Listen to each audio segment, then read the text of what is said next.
Welcome to another episode of Conversations with Coleman. If you're hearing this, then you're on the public feed, which means you'll get episodes a week after they come out, and you'll hear advertisements.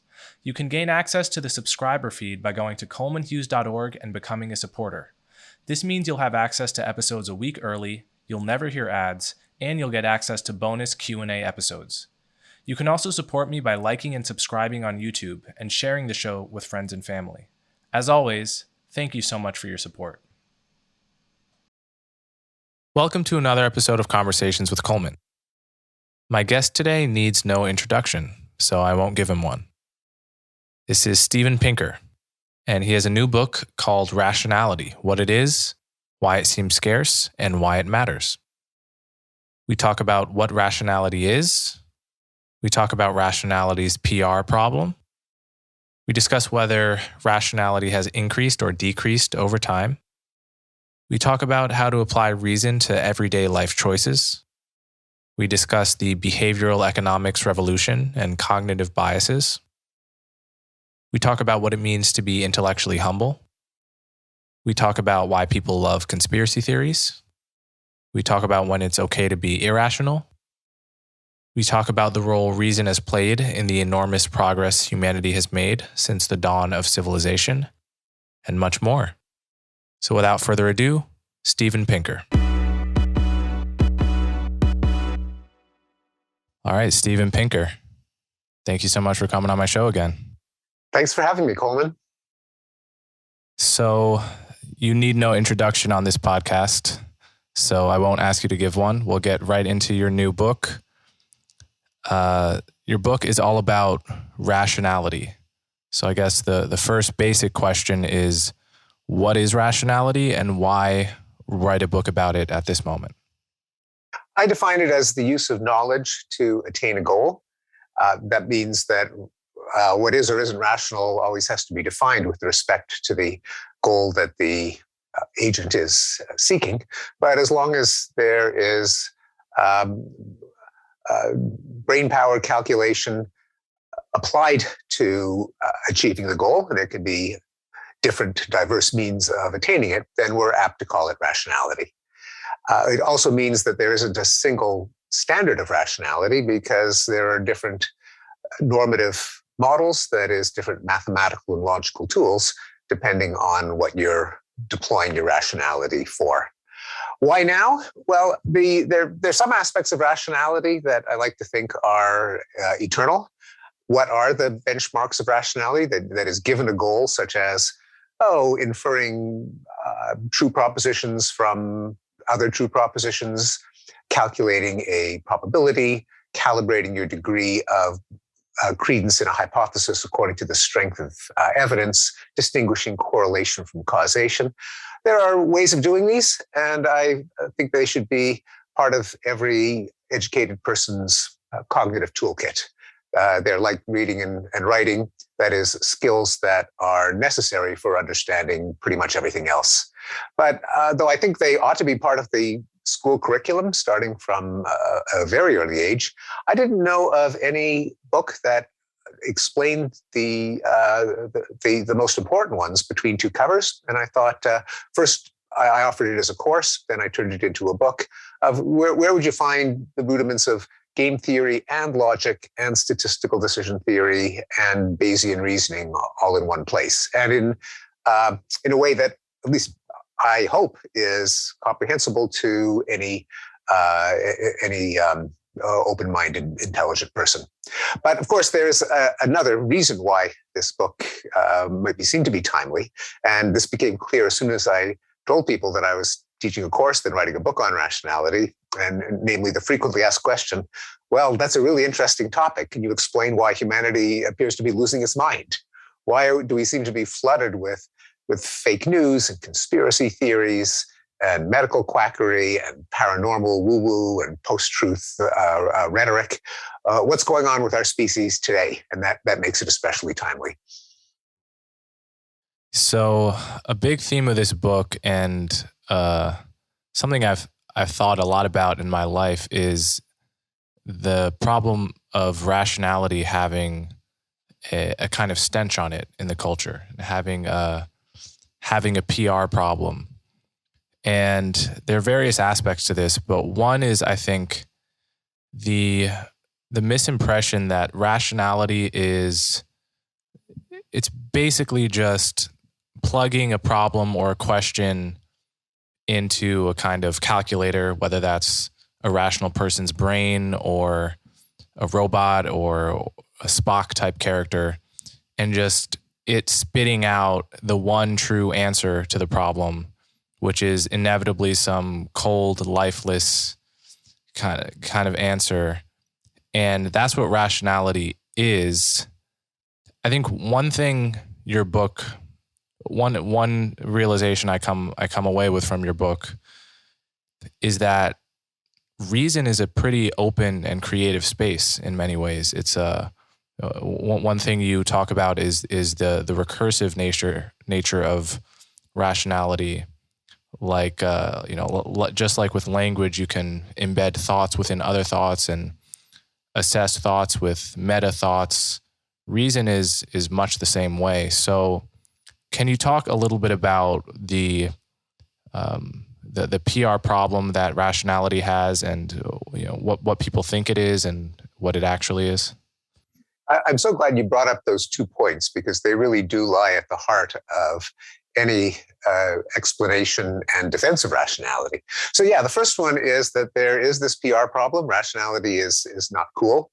People seem to think it requires being dour and joyless. And I do get questions like, gee, if we're supposed to be rational, does that mean I can't enjoy a sunset or fall in love or go dancing, listen to music? No, of course not. Rationality is the ability to attain a goal, and the state of being rational does not tell you what that goal is. Those goals are built into our emotional and motivational makeup.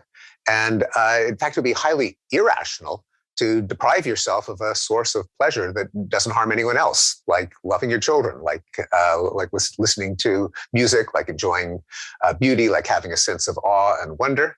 Rationality can deepen those pursuits. They can maximize both the short-term pleasure and the long-term satisfaction. It can adjudicate among conflicts of goals when two people want goals that can't be realized at the same time. We more or less call that morality or an ethics. It can adjudicate between goals that are satisfied at different times, pleasure now versus long-term satisfaction over the long run. But it certainly does not rule out pleasure, joy, wonder, awe, and so on. Now, the other point that I'm so glad you raised the recursive nature of rationality, because it's a bit of a subtle point, but I mean, I think not once it's explained, which is that rationality can always hop up a level and look down upon instances of itself. That is an important counter to the criticism. Well, didn't the Soviet Union think that it was applying a rational plan for society? And look what happened there. They had the Gulag and the Holodomor and the Iron Curtain and so on. So rationality isn't so great. But of course, the thing is that in making that argument, you are applying rationality to the so-called rationality of, for example, the Soviet Union. And you can always do that. The fact that someone claims to be rational doesn't mean that they are rational. And it must be rationality that allows us to say that some claim to rationality, in fact, isn't. And an important point, as a kind of a philosophical point, is that as soon as you ask for or debate or consider reasons for anything, you're already committed to rationality. You're not bribing someone. You're not threatening them. It's not like a hostage video and you got to say what you want or else you'll be hurt, or someone being bribed to say something. As soon as you're saying why, what's the reason, can you defend, it's too late to evaluate the importance of reason. Just by showing up, you've already conceded that point. And that's always because it is reason that we use to examine the value of particular instances of reason. So I guess my next question, I'll give a little context for this question. As probably most of my listeners know by now, I initially out of high school, I went to music school. I was at Juilliard for a little while before switching over to majoring in philosophy. And in general, throughout my adult and teenage life, I've been pretty much as steeped in the world of music as I have been in the world of writing and philosophy. And in the world of the arts, and you cite some funny quotes from Prince and other artists, where there is a sort of motto of let go of your reason, just enjoy this moment right now, don't be rational, don't make sense. And that feels liberating to many people. Many people feel that really embodies how they want to live, at least at certain moments. And I guess I'm curious whether, I wouldn't define that as a dominant strain of the culture necessarily. It is in certain subcultures, but I'm curious in the culture in general, in America, the Western world and the world, do you think reason is declining at all? So when people come to you and they say, what's going on in the world? People are so irrational. Do you have a Pinker-like response to give them that actually we are becoming more rational? Or do you actually think there's sort of a backslide in how much our culture values reason relative to some earlier era? Yeah, a couple things. So certainly, there's nothing irrational about, going crazy, on the dance floor when you're having fun. As long as you don't think that is a way to, say, solve policy problems or social problems. There was a book in the 1960s, I think it was by Abbie Hoffman, called Revolution for the Hell of It. And there was an idea that the society's problems, this is an idea from my generation, before my generation, for older kids, that we ought to be spontaneous, that there's just too much policy wonkery coming out of the think tanks. So I think that's a mistake. But in terms of carving out times and places in which you are uninhibited, there's no rational reason not to. And in fact, here we are discussing it. We're saying that why not let loose on a Saturday night, or in any other circumstance in which you are neither harming your future self nor harming someone else. And that's why rationality always does come into the picture, even when you're talking about going crazy, not making sense in circumscribed circumstances. And as long as you don't apply just mob rule the emotions of the crowd in order to accomplish something politically. Now, it is a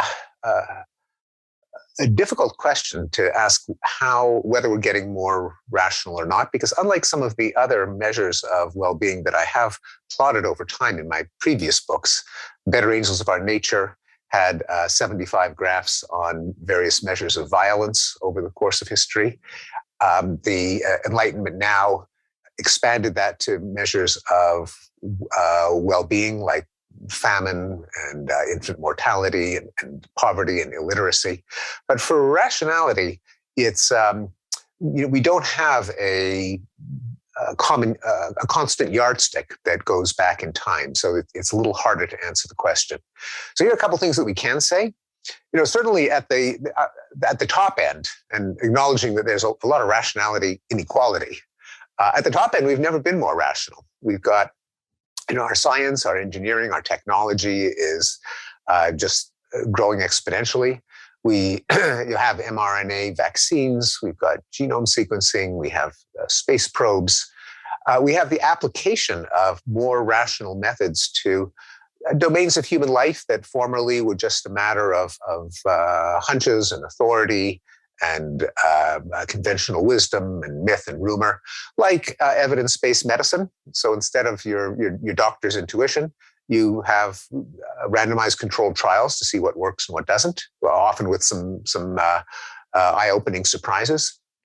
We've got evidence-based policing that helped drive down the American crime rate starting in the 1990s by concentrating the police on the zones that have the highest levels of crime. We have evidence-based sports, Moneyball, as the title of the book by Michael Lewis put it, where teams that aren't the richest in the league can outplay those who are far wealthier by applying data and statistics an application of sabermetrics, that is the quantitative analysis of sports, in particular baseball. We've got, anyway, in domain after domain, there are ways in which we become more rational. At the other end of the scale, though, there is no shortage of conspiracy theories and medical quackery and paranormal beliefs, crystal healing power, astrology. It's not that they've gotten worse. They might have, but they've always been with us. And that at least gives us a hint that we shouldn't make the common error of saying, gee, there's a lot of stuff around that I don't like, therefore it's getting worse. And I have seen that fallacy over and over again when it comes to measures of violence and well-being.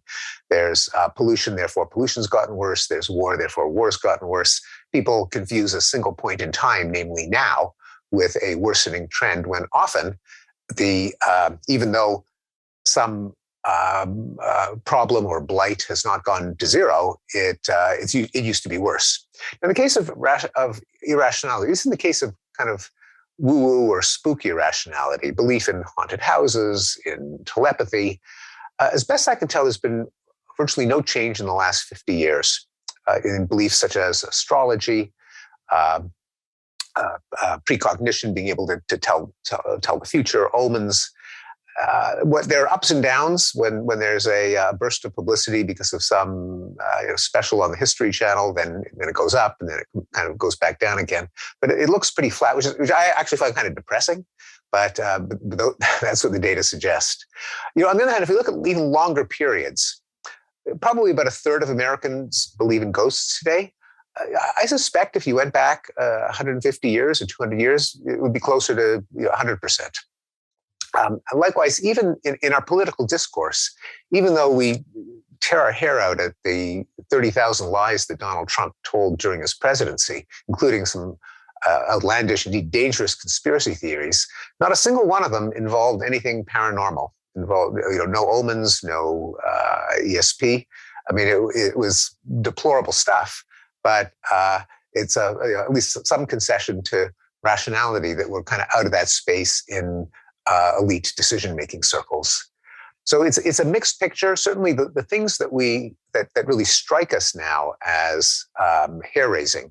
The conspiracy theories have always been with us and have been quite dangerous in the past, like the protocols of the Elders of Zion, the anti-Semitic conspiracy theory cooked up by the Tsarist secret police.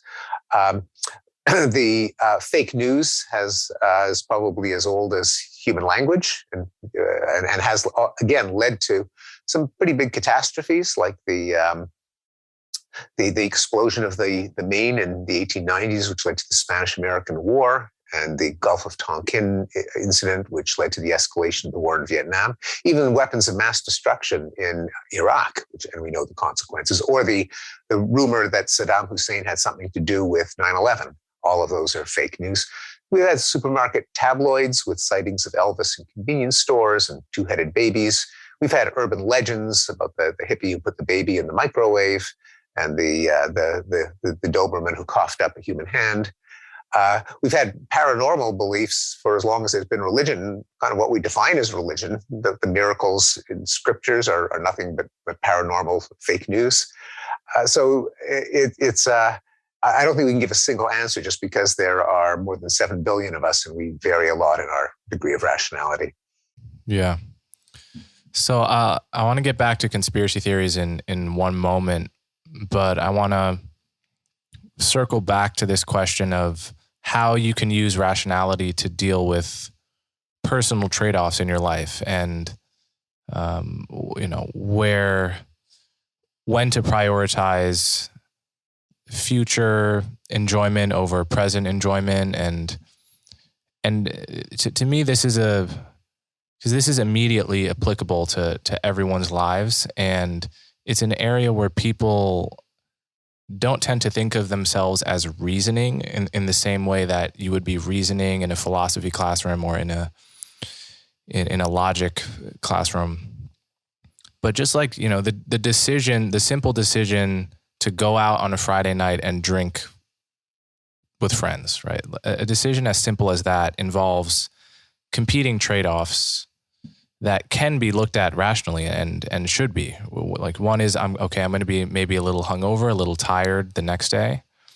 But there is that against the trade-off of, entering a space where you're liable to have more interesting, more fun conversations and be more open to forming new connections with people that can then survive into sobriety, right?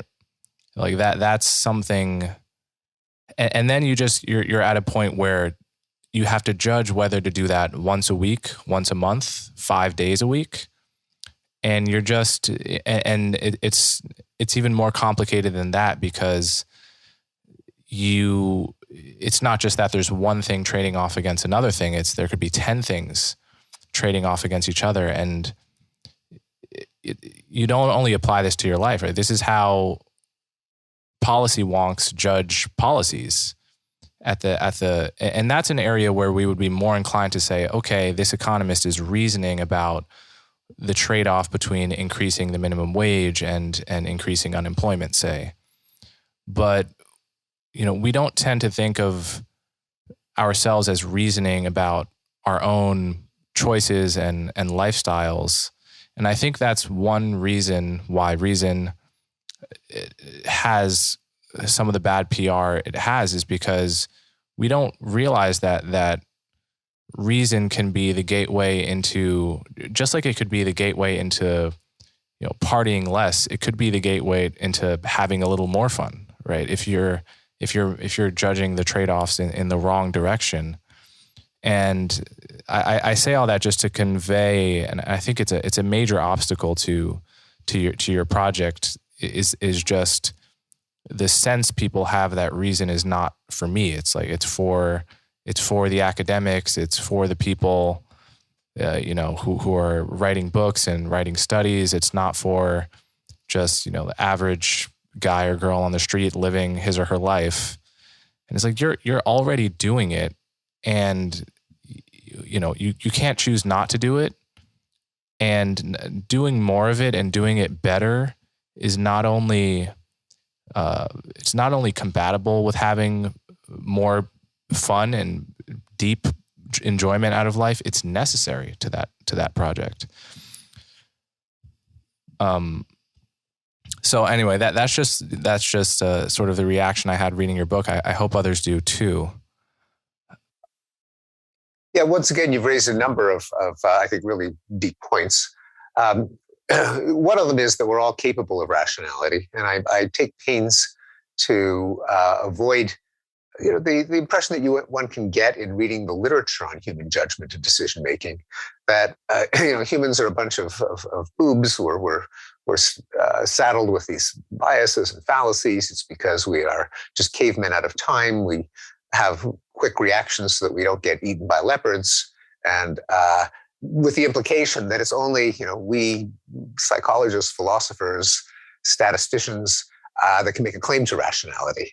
And I try to dispatch that idea early in the book with an extended discussion of the San people of the Kalahari Desert in South Africa and Botswana, formerly called the Bushmen, and how cerebral they are in hunting, how they have to engage in quite sophisticated reasoning in inferring what animal left behind which tracks and where the animal is and what condition it's in, its sex, its age, all of which they do by a kind of scientific reasoning. At least I consider it to be deserving of that term based on the work of Louis Liebenberg, who's lived with them for many decades.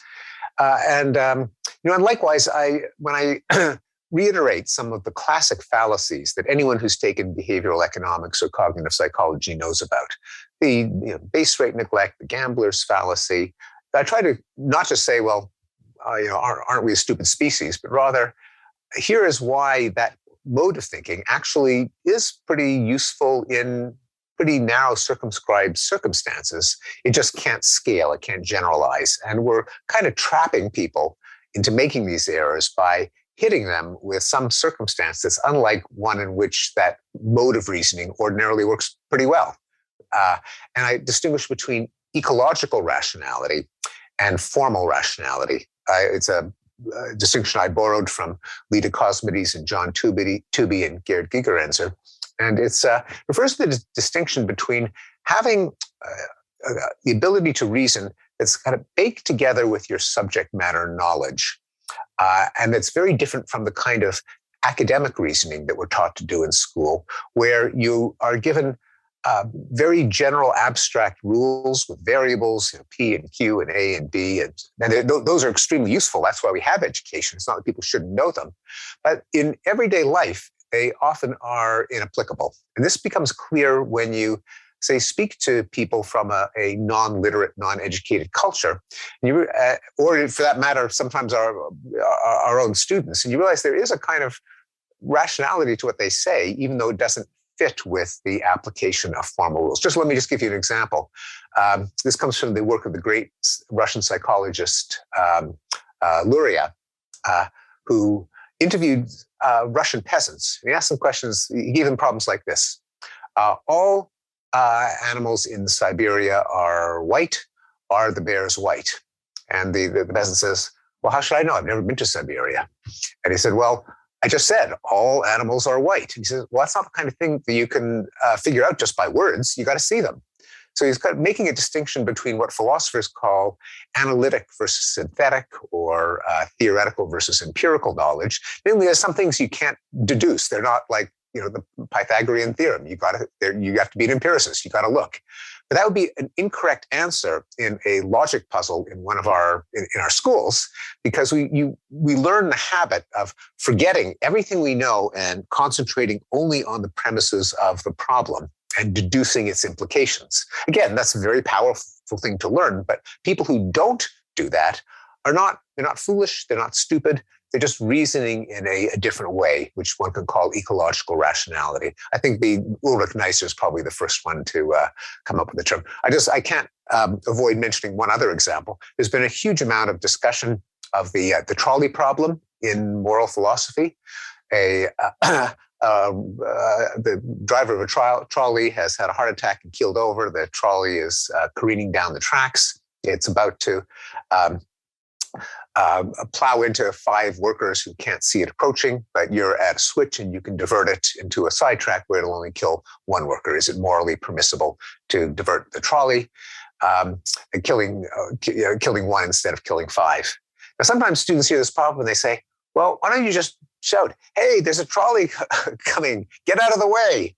Now, that's in some ways, not a legitimate answer to that problem, considered as a thought experiment to clarify our intuitions. But of course, in real life, that's exactly what you should do. So this is another illustration of the difference between ecological and formal rationality, and one of the reasons not to bite off our species. Okay, that's a big digression, but getting back to the examples that you gave, say about deciding when and how much to let loose, to trade off, sometimes very difficult, almost incommensurable values. There is a chapter in the book on rational choice theory or expected utility theory given that you can kind of weigh things at all, you'd prefer one thing to another, and that's a big if, but if you can, there is a kind of a beautiful mathematical body of knowledge from John von Neumann that tells you how you ought to do that, as long as you can make choices at all. In the case of, say, getting drunk now versus and then having a hangover tomorrow, you can weigh off how much pleasure do I get from being drunk versus how much discomfort do I have from being hungover. But on top of that, there's the time factor. Namely, how do I compare pleasure now versus pleasure a day from now, a week from now, a year from now, or 10 years from now? And there isn't, it is a trade-off that we, in fact, all animals, all rational agents have to face. And the answer isn't, you shouldn't care about time. You shouldn't sacrifice your future self for your present self. There's a body of research from kind of economics, behavioral ecology, called Discounting the Future, on what is the optimal or rational way to do it. And the reason that you really should favor the present to some extent over the future is, you might be hit by a bus tomorrow, in which case any deferral of pleasure now for the future would have gone to waste. Or you might be planning for some future event, and the best made plans of mice and men go off to glay. You might have miscalculated. Maybe you're putting away funds for retirement, and the retirement fund goes bankrupt. So there is a way that one ought to discount the future. And of course, it doesn't make sense to scrimp and save all your life for a fantastic birthday bash when you turn 80. That really is not rational. You really should consume, enjoy as you live your life. The question is how much. And there is some reason to think that people tend to discount the future too steeply.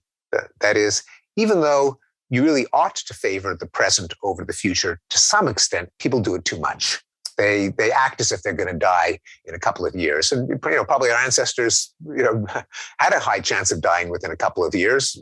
We can be expected to live into our 80s, but we're kind of stuck with the time trade-offs that aren't applicable to a more predictable and longer life society. But and that is a matter of rationality, and it is a kind of ecological rationality, because our folk wisdom already has some bits of advice of common wisdom that acknowledges that we are apt to overvalue the present compared to the future. Like advice like, say for a rainy day, count to 10 before you explode, control your anger. A little more rudely, the male-to-male advisory for discretion in sexual matters, keep your pecker in your pocket. There's a whole set of sayings of, don't blow it now, think about the future, think twice, hold your horses.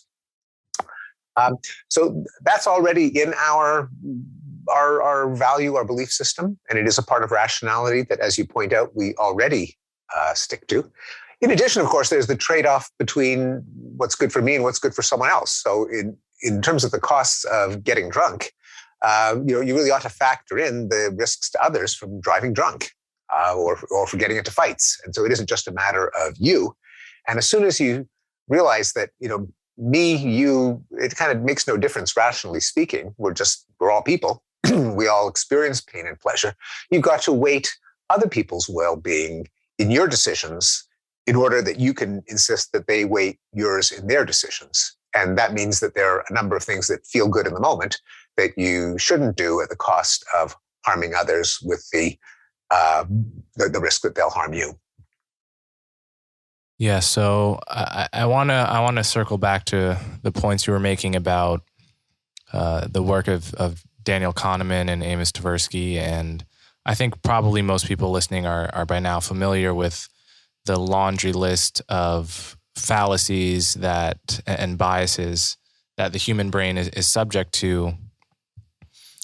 And I just want to sort of reiterate the point you're making here, which is a very interesting one, and it's that many of the ways in which we can shown to be irrational on these word problems given to us, it's the sunk cost fallacy, for instance, is a common one. All of these kinds of fallacies, sometimes the source of our mistake is not that we're stupid. It's actually that we're smart our minds have made us smart by using shortcuts that are highly efficient in many practical scenarios. But a clever researcher can find what that shortcut, the corner that shortcut is skirting around, and drill down on that corner in a way that reveals the trade-off of that shortcut. And that really reframes the whole cognitive bias literature, or the whole behavioral economic literature. The lesson to take turns from, wow, look how poorly evolved we are to reason effectively in the modern world, to look how really ingenious our brains are at solving many practical problems that can be sort of foiled in relatively narrow scenarios, some of which matter to some of which are very important to realize. But the lesson is not that we're irrational fundamentally. It's actually, in some sense, the opposite. It's that the ways in which we are rational are deep and highly useful in the real world, but can be exploited in experiments. Is that right? I think that's right, and it is a point that Amos Tversky and Daniel Kahneman themselves made now and again to their credit. Although often that literature is kind of explained or passed down as just a number of ways you can poke fun at our species, or at the ordinary schlub who can get caught in all of these fallacies. And you're right, first of all, that many of them are ways of reasoning that depend on certain assumptions and that work serviceably well when those assumptions are satisfied, but that can be kind of caught out if you cleverly change the problem so that those assumptions don't hold. And there are some times in which the problems, you might have to even give the problem a second thought, because sometimes human intuition might even be more rational than the psychologist who's trying to catch us in illusions. I'll give you an example. So here's a typical or a famous kind of fallacy. If I say that Amanda is very sensitive, has a highly refined aesthetic sense, she loves poetry, she wrote a sonnet for her boyfriend for his birthday, she has traveled to Italy, what's more likely, that she is an art history major or a psychology major? Everyone says, oh, an art history major, obviously. Now, there are probably 100 psychology majors for every art history major. So no matter how much she fits the stereotype of an art history major, just the raw base rates, the law of averages, the luck of the draw would say she's more likely to be a psychology major. So that's a fallacy, sometimes called base rate neglect. That is, people reason by stereotype. Tversky and Coleman called it the representativeness heuristic, rather than by Bayes' rule, which says you always start with the base rate. That is, what's the prevalence in the population? So you can say, oh, people fall for this fallacy. They can't apply Bayes' rule. But there is a twist, which is that the Bayesian logic in terms of starting with the base rate only applies if the person was picked at random from the population. That is, I've chosen Amanda at random from the entire student body, with its 100 times as many psychology students majors as art history majors. But a person, if you don't tell people that, or if you don't emphasize it, then the person figuring out might think, well, why am I hearing all about her, her travel tastes and what she gave her boyfriend? Surely an intelligent conversational partner is telling me that for a reason. Namely, she wasn't picked at random. The only reason we're getting that character description is for me to connect the dots, read between the lines, which is, of course, highly intelligent, highly rational in ordinary conversation. That's the reason why it's so infuriating to talk to a chatbot on a helpline, because it takes you so literally and doesn't read between the lines. We do read between the lines. We assume that someone is presenting us information for a sensible purpose, such as I'm telling you about Amanda because that is diagnostic information about the kind of person that she is. And so the Bayesian base rate actually doesn't apply if she's selected at random. And indeed, follow-up studies, some done by Tversky and Coleman themselves, but pursued further by Gigerenzer, shows that if you really rub people's faces in how random the selection process is, that is, if you pick Amanda's description out of a jar with a bunch of student descriptions, then people don't fall for the fallacy anymore. So that would be an example of how people are not as foolish. And as you say, some of our demonstrations are not exactly fair to the ordinary human Joe or Jill. Yeah, I've even thought at times that the hot hand fallacy or the gambler's fallacy is maybe not quite so much a fallacy as it seems, and that this is just the idea. The hot hand fallacy is usually described as the false belief that, say, if a basketball player just made his last shot, that he is more likely to make the next shot because he has a hot hand, when in reality it's, whatever his field goal percentage is, that's going to be the same on the next throw. And I can see how that could be narrowly true if defined as just based on whether he made the last shot. But intuitively, as someone who plays sports and basketball and also other skills like music and chess, just like intuitively, your level of skill actually with certain skills can vary quite dramatically from day to day.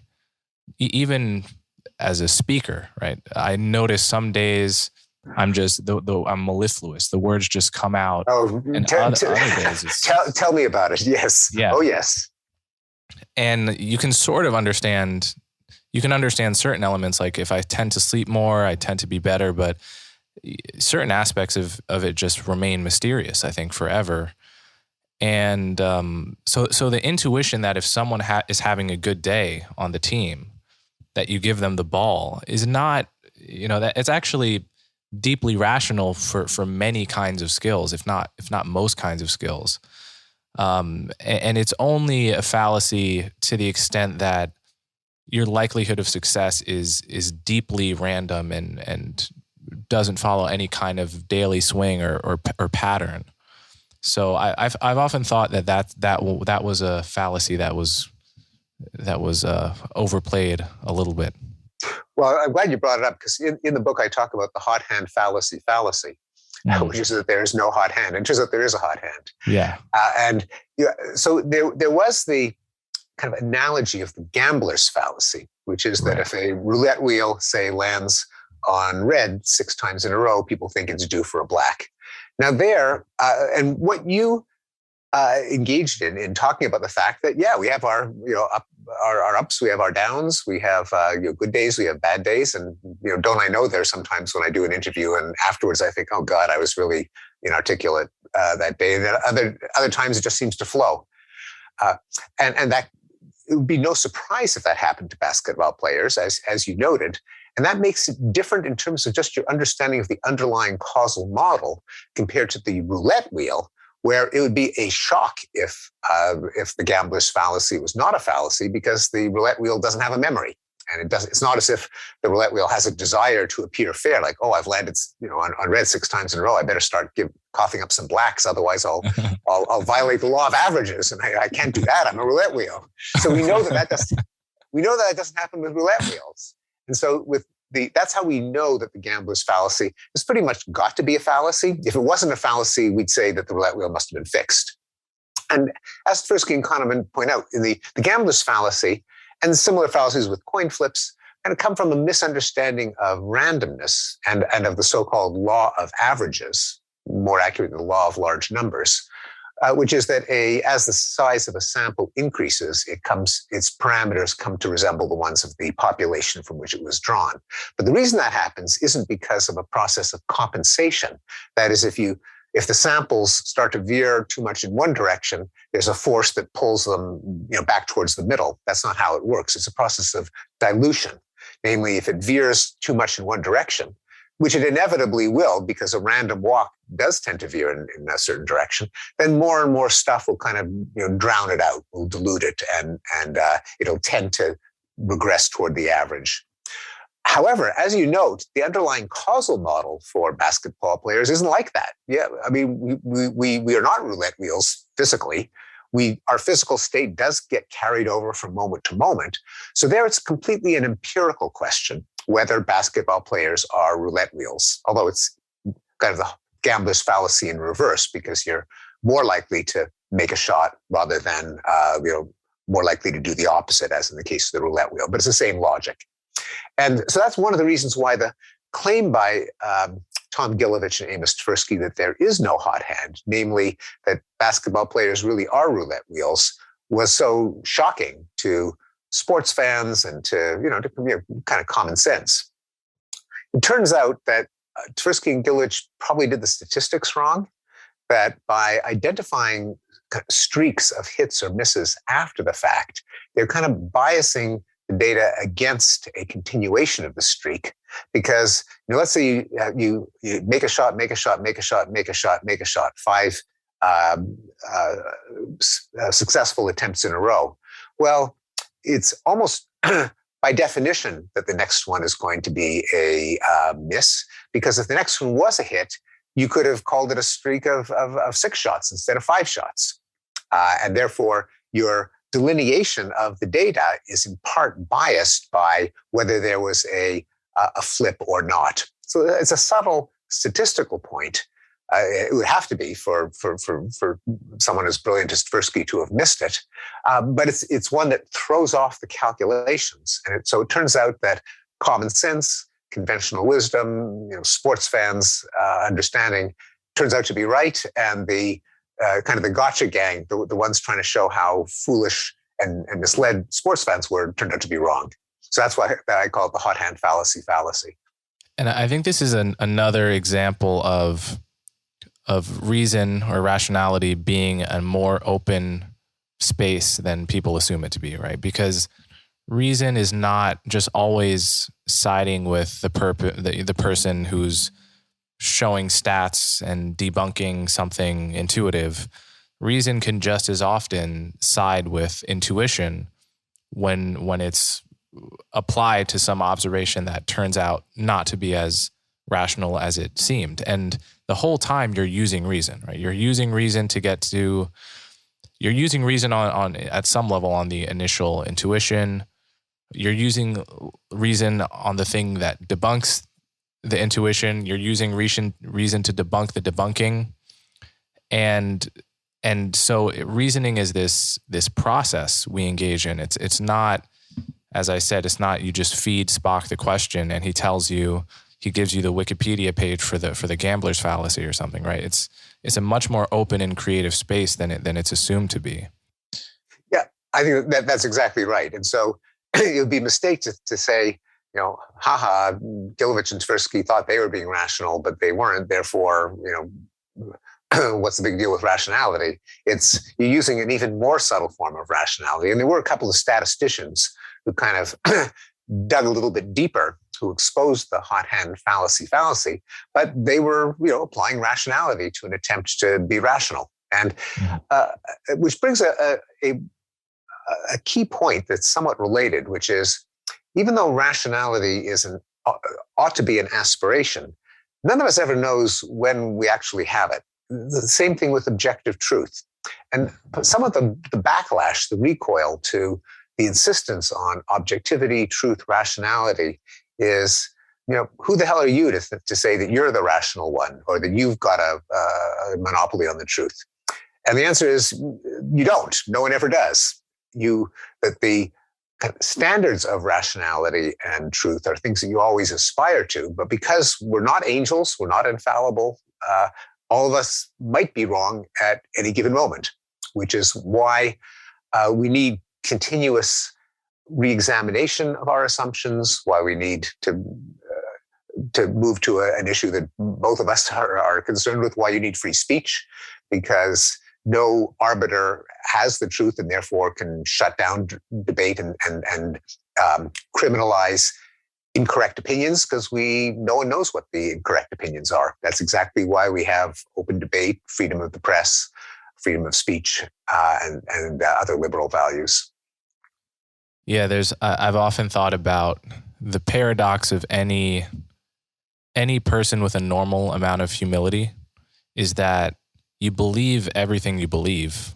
Every belief you have, you think is true, or else it wouldn't be a belief, just circularly.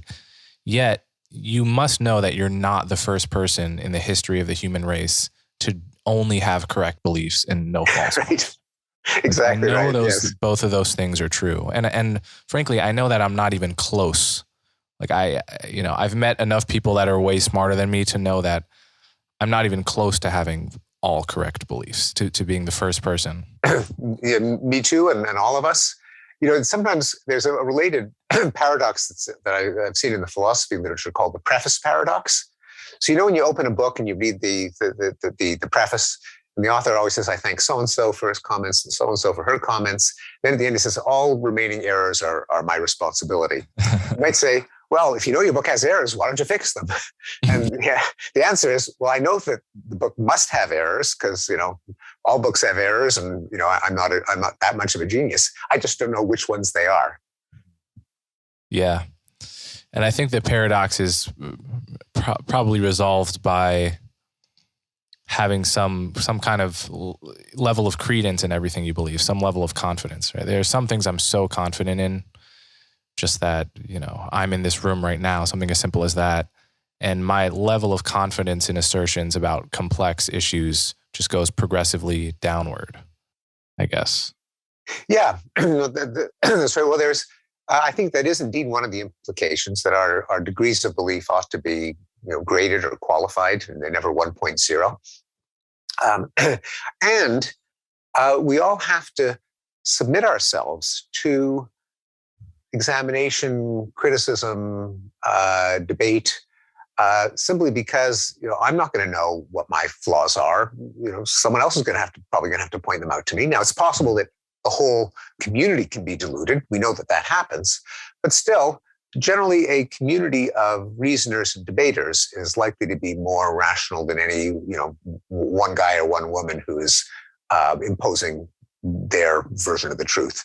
And it comes from an interesting feature of human reason, pointed out by Dan Sperber and Hugo Mercier, which is often, even though people they really do have these blind spots and overconfidence and confirmation bias and all these flaws. So we often are pretty bad judges of our own beliefs, but we tend to be much better at criticizing other people's beliefs. So even though we can find the flaw in someone else's argument, even though we kind of pass over it in our own arguments. Now that's human weakness, human shortcoming. But the bright spot is that if you put people together in communities where you're allowed to point out the flaws in someone else's line of reasoning, and in a kind of marketplace of ideas, all of the different people poking holes in one another's arguments, you can start to see which arguments tend to survive. That holds out the hope that the community can become rational, even though it's composed of individual reasoners who are not so rational. So I want to circle back to the problem of conspiracy theories. Oh, yeah. This is something I've talked about a few times with Michael Shermer and some other people. And I guess the first observation is just that conspiracy theorists are often very smart. And conspiracy theories often require a lot of intelligence to, as pictures to paint. To connect all of the dots often requires a level of focus and intelligence and ingenuity that makes it clear the person who believes this is highly intelligent. And yet, the conspiracies are just ridiculously unlikely. And yet it's also true that conspiracies have happened. Right? Like, many have been discovered, COINTELPRO usually being the first example people call to mind. People conspire to do things and try not to get caught. And when they do, we have evidence that, people conspire to do things. So, one thing I've always been curious about is what is so attractive about conspiracy theories? Because they're clearly doing something for the person that believes them at a psychological level. And people vary in their propensity to be taken in by these theories. So what do you know about that question? Yeah, so there's a grain of rationality in conspiracy theories, and that conspiracies are possible. Generally, something like there is a difference between the Bay of Pigs, which really was a conspiracy by the CIA to invade Cuba, and something like the chemtrail theory that jet contrails are actually mind-altering drugs dispersed by a secret government program to pacify the population.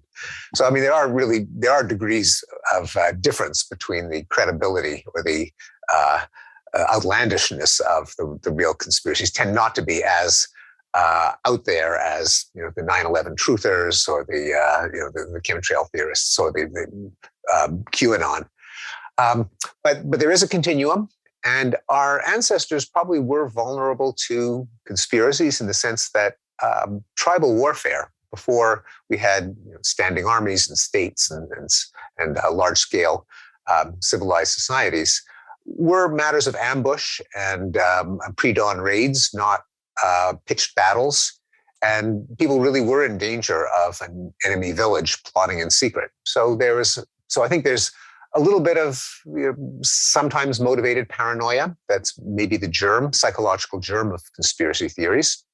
There's a second component, which is there's certain ideas that just have built-in intrinsic qualities that make them difficult to falsify, such as God works in mysterious ways. I'm looking for evidence of God and I don't see it. The universe seems capricious. Well, who are you to understand the mind of God? That's a kind of self-contained belief that's kind of resistant to falsification. Likewise, conspiracy theories, by their very nature, are hard to falsify if the lack of evidence for a conspiracy can be taken as proof of what a diabolical conspiracy it really is. Then there's also another contributor, I think, is that often conspiracy theories are really morality tales. They're saying that some sect, some coalition, some tribe, some social entity is even more evil than you could imagine. The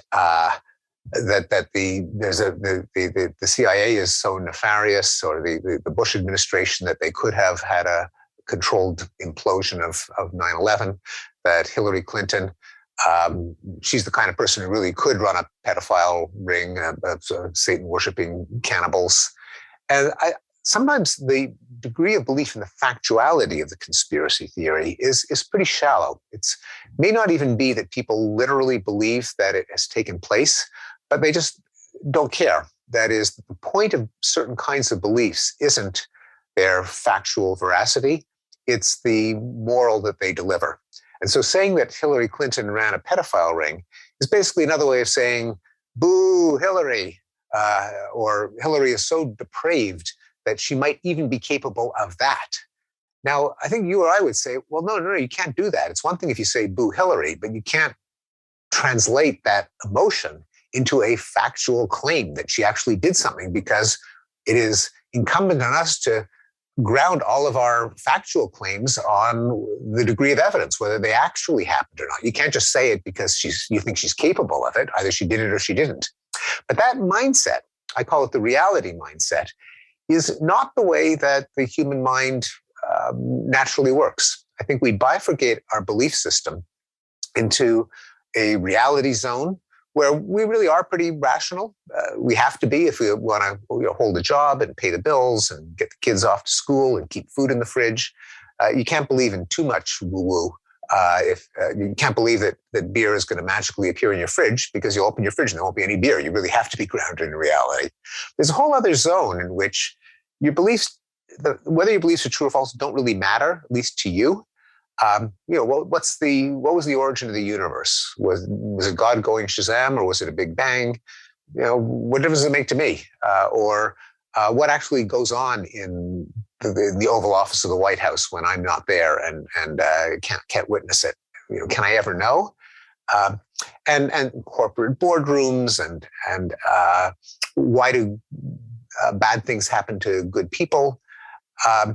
These cosmic questions are ones where people are, I think, satisfied with mythological beliefs, with empowering, uplifting, mobilizing stories. And whether the stories actually took place or not is kind of seen as pedantic, as nitpicking. And I think that's why some of the more outlandish conspiracy theories can be kind of held by people who are otherwise rational. Namely, they're not subjecting them to the same scrutiny as they would their factual beliefs. They don't feel they have to. And for many of our beliefs, for most of our existence of a species, you couldn't find out anyway. Yeah, I think, so I like this distinction between the reality mindset and mythology mindset. And an interesting example is astrology. just the ubiquity, at least in my generation, of people having astrology apps on their phones to tell them, what their day is going to be like. And just, the second question after what is your name nowadays, to people in my generation is what's your sign? By the way, that was true in my generation. It and is, I okay. It was true. I was kind of holding out hopes that that would kind of fade, and that the baby boomer woo-woo would be replaced by a more sensible attitude. But I've actually plotted data on belief in astrology over time, and sad to say, it is pretty flat. I mean, there are ups and downs, but absolutely, it's kind of depressing how that still persists. Right. And I used to have a policy earlier in college when I was probably slightly more disagreeable of just telling people my sign and then immediately telling them that I think astrology is bullshit as a litmus test for whether we could likely be friends or not. But it's which raises a question of if someone is in a mythology mindset about something that, something that's not practically important to your immediate life, as you say, whether it's the origins of the universe or something like that, or whether you're going to have a good day in a kind of loose sense that people believe astrology, is it useful? Does it make sense to engage them on it from a rational, reality-based point of view, or does it make sense to live and let live? And people are deciding this with their family members and friends all the time. Do I keep the peace? Do I try to engage in a rational discussion? What advice do you have for people in this scenario? I think if there is some risk that the person is going to make a consequential decision and therefore kind of blunder into some kind of disaster or even foolish outcome, and depending on your social relationship with the person, then then it might be advisable. You would be doing them a favor. Now, you may not convince them. Some people, it's not easy to disabuse people of some of their beliefs. But in that case, if they're really going to do something foolish on the basis of an astrological prediction, then I think it would be friendly advice, well given and ought to be well taken. In other cases, it could be anywhere from a waste of time to cruel. So I'll give you an example of a woman that I know who underwent a terrible tragedy. Her sister was killed in a car crash. Her sister's grandchildren were killed in the car crash. So she just lost a lot of family members. And she said, well, my only consolation is that we'll all be reunited in heaven. Now, I'm not going to say, oh, well, really, consciousness consists in brain activity. And when the brain stops functioning, consciousness vanishes from the universe forever. So you're not going to meet them in heaven. That would just be cruel, and you shouldn't be cruel. And it has no consequences in the sense, or at least all the consequences would be negative. It would be deepening her grief without any compensating benefit. So that would be kind of a case where you really shouldn't try to spread that kind of rationality, only if it was really to head off some disastrous decision where you think there's some probability that you might change their mind. Yeah. All right. Well, we're at the end here. I guess I just want to leave my listeners thinking about the connection between rationality and moral progress before I let you go. You've written a couple great books about moral progress, including The Decline of Violence and then Enlightenment Now, which is one of my favorite books, just about the progress, the evidence for all the progress we've made in pretty much every domain we care about, from health to wealth to violence to human rights. And I think,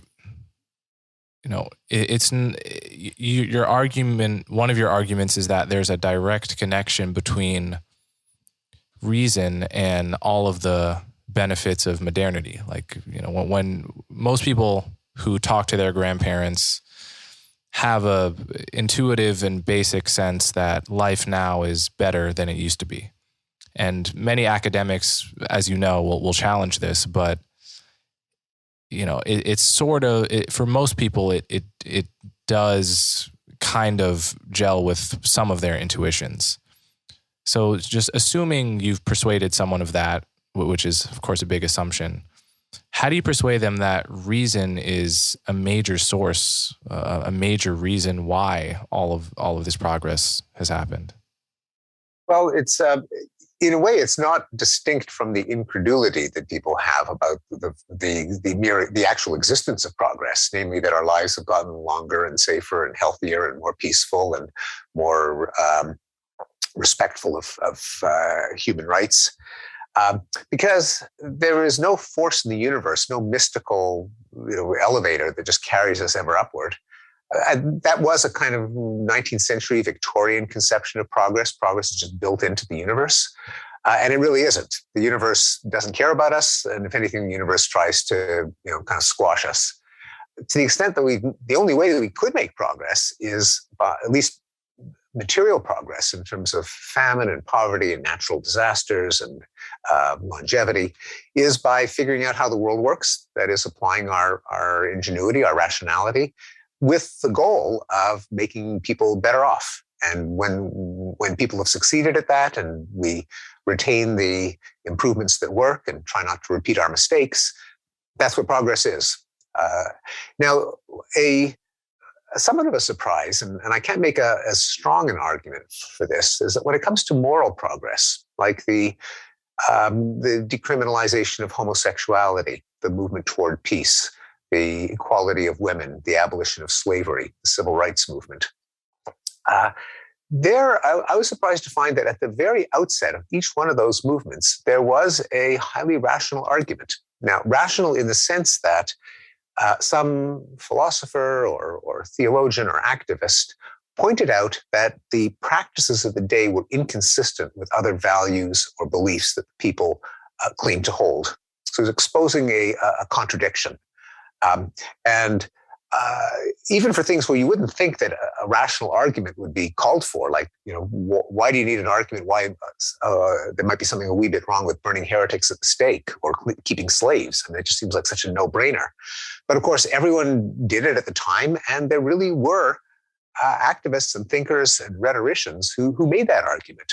Now, the more effective ones combined some emotional appeal, empathy, with a rational argument, but they provided the rational argument. And just one of many examples was Frederick Douglass, perhaps the greatest orator in history, and he used kind of searing imagery of the cruelties of slavery, but he was also a genius at undercutting every single argument at the time. And people made arguments at the time for slavery, and he just eviscerated them one after another. He said, well, are enslaved people like equivalent to livestock? Well, you don't have any laws that prevent livestock from learning to read, do you? But you do have laws preventing enslaved people from learning to read. You don't have capital punishment for animals. You do for enslaved people. So you yourself have conceded that enslaved people are people with a moral sense, with intellectual faculties, and on and on. And he was just withering in not just the moral condemnation, but exposing all of the contradictions in their worldview. And that happened many times with arguments for what we now recognize as great movements for moral progress. Decriminalization of homosexuality. Jeremy Bentham said, well, the only thing that makes something immoral is if anyone suffers or anyone suffers harm. And you have two gay people engaging in sex in private. No one's harmed. There's nothing but pleasure. Therefore, it can't be immoral. Things like that, which now almost strike us as too obvious to mention. That's because they won the day. Their argument persuaded people. And it's also a way you can distinguish social justice movements that deserve our support from mob justice movements, lynch mobs, and other forms of madness of crowds. You can't just say if someone is passionate about some cause, that must show that they're right, because we know that there have been horrible popular movements that aroused people's emotions that were, in retrospect, we realize horrific. And the difference between them is we can see why the arguments for the social justice movements that we ought to support really are convincing, and the ones for the lynch mobs were not. Yeah. So that's a great note to leave on. Steven Pinker, thank you so much for your time. Thank you, Coleman. It's an honor to be on your conversations. If you appreciate the work I do, the best ways to support me are to subscribe directly through my website, colemanhughes.org, and to subscribe to my YouTube channel so you'll never miss my new content. As always, thanks for your support.